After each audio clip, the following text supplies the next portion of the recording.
Secunderabad cantonment BJP అభ్యర్థి శ్రీ గణేష్ కు మద్దతుగా జరిగిన మేధావుల కీలక ఓటర్లు నివాసితుల సంక్షేమ సంఘం సభ్యులు సమావేశానికి ముఖ్య అతిథిగా దేశ రక్షణ శాఖ మంత్రి రాజ్నాథ్ సింగ్ హాజరయ్యారు. రాజ్నాథ్ సింగ్ భారతదేశం వైపు యావత్ ప్రపంచం చూస్తుంది.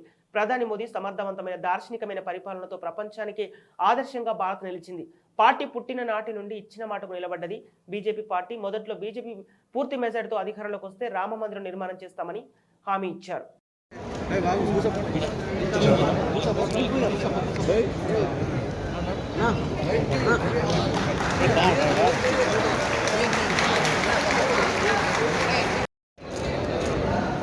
ఆఖరిగా సీనియర్ నాయకులు టోపీశంకర్ గారిని షారేసి సత్కరించిన కోరుతున్నాము.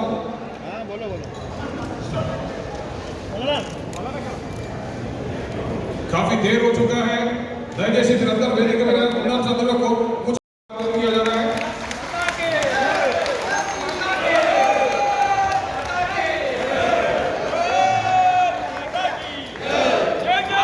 సభాధ్యక్షుడు రామకృష్ణ గారికి ఈరోజు ముఖ్య అతిథిగా విచ్చేసిన గౌరవ రక్షణ శాఖ మంత్రివర్యులు రాజ్నాథ్ సింగ్ గారికి, వేదికను అలంకరించిన ప్రతి ఒక్క పెద్దలకి, ఈ రోజు ఈ కార్యక్రమాన్ని విచ్చేసిన ఖాళీ ప్రెసిడెంట్లకి, ఖాళీ పెద్దలకి, ఆ నాయకులకి, కార్యకర్తలకి విచ్చేసిన సోదరి సోదరులందరికీ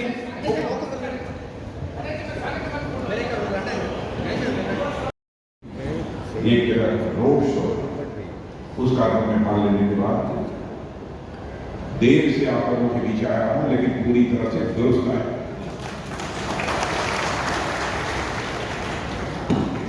इस समय तेलंगाना में चुनाव का माहौल है. वैसे क्योंकि भाई ये तो ये सरकार क्लियर मेजॉरिटी के साथ बन रही है, ये कितना कर पाएंगे देखेंगे. लेकिन मैंने भाइयों आपको यह जानकर खुशी होगी, 2014 के पहले जो हमारा भारत अर्थव्यवस्था दुनिया के देशों में जहां 11th पोजीशन पर था, 11वें स्थान पर था, 8 वर्षों के अंदर ये भारत जंप लेकर दुनिया के 5th पोजीशन पर था. दुनिया के देशों में जहां 11th पोजीशन पर था, 11वें स्थान पर था, 8 वर्षों के अंदर ये भारत जंप लेकर दुनिया के 5th पोजीशन पर था.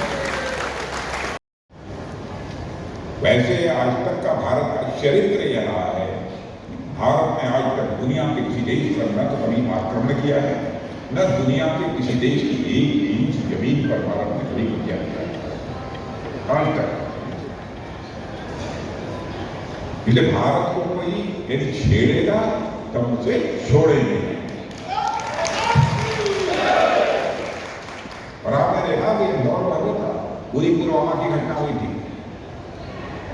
हमारे प्रधानमंत्री ने फैसला कर लिया, हमारे सेना के जवान सीमा के इस पार ही नहीं, जरूरत पड़ी तो सीमा के उस पार जाकर आतंकवादियों का सफाया करने की पूरी तरह से काम कर. कई ऐसी महत्वपूर्ण बातें आर्थिक मोर्चे पर भी. अब देखिए सड़कों का निर्माण हो रहा है, इंफ्रास्ट्रक्चर कितनी तेजी के साथ बदल रहा है. इस बारे में कह सकता हूं कि अंतर्राष्ट्रीय जगत में इंटरनेशनल कम्युनिटी में भारत की प्रतिष्ठा, भारत की साख, भारत का स्टेशन बढ़ा है. पहले इंटरनेशनल कम्युनिटी के फोरम्स पर भारत को बोलता था तो दुनिया हमारी बातों को बहुत गंभीरतापूर्वक नहीं बोलते. आज आपको जानकर खुशी होगी, आज इंटरनेशनल फोरम पर, अंतर्राष्ट्रीय मंचों पर भारत को बोलता है तो दुनिया कान खोलकर सुनती है. भारत बोल क्या रहा है, यह भारत का कभी ये निरंतर बढ़ता था. आप सब जैसे हम लोग, मैं 1-2 कुछ ऐसे उदाहरण आपको मैं दे रहा हूँ. उदाहरण हमारे पास बहुत है. जैसे आप सभी के पास यहाँ मोबाइल होगी, क्या आपको मालूम है 2014 के पहले, 2014 के पहले यह है भारत की हैसियत. कोरोना के दौरान एक ऐसा संकट पैदा हुआ, विश्व में यह संकट पैदा हुआ, सभी देशों के लिए बहुत बड़ी चुनौती थी, हम लोगों के लिए भी बहुत बड़ी चुनौती थी, क्योंकि कोरोना की जो वैक्सीन लगती है वो भारत में भी बनती है. हमारे प्रधानमंत्री ने तुरंत जो वैज्ञानिकों से मिलजुल कर उनका हौसला अफजाई किया और जो भी खर्च होगा हम देंगे।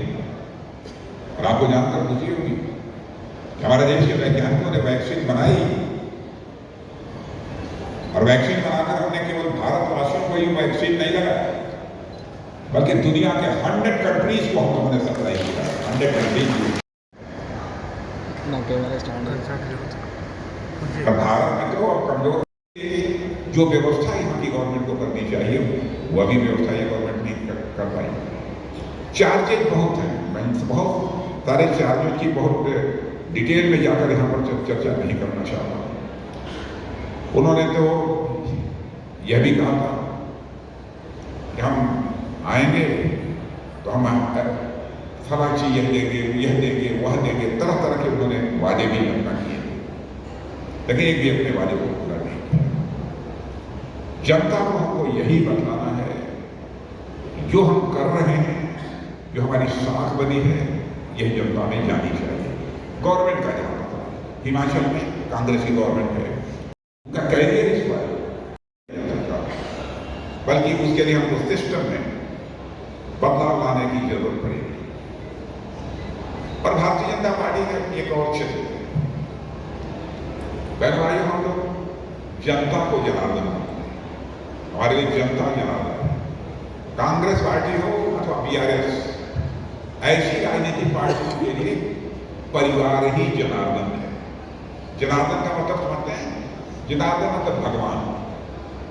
उनके लिए भगवान परिवार है, हमारे लिए भगवान हमारी जनता है, जनता हमारे लिए जनार्दन है और उनके लिए परिवार है। यह दोनों पॉलिटिकल पार्टीज के बीच मौलिक अंतर है। पेपर लीक की घटना हुई, पेपर लीक की घटना कैसे हुई तो उसको चेक करने के लिए सिस्टम में, व्यवस्था में यहाँ की गवर्नमेंट ने कौन सा बदलाव किया।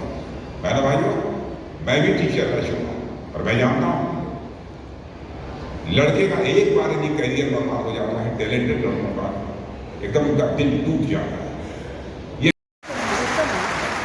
ये रामकृष्णा जी, ए परशुराम जी, मंगा मल्लिकार्जुन जी, श्रीमती जी भागैया लक्ष्मी, श्रीमती बाबूलाल नारदा जी, इंटरनेशनल की जरूरत पड़ेगी। मैं पीछे देखा हूँ तो समझ नहीं सकते, नहीं आगे वाले समझ लेंगे, पीछे लोग समझ लेंगे हिंदी।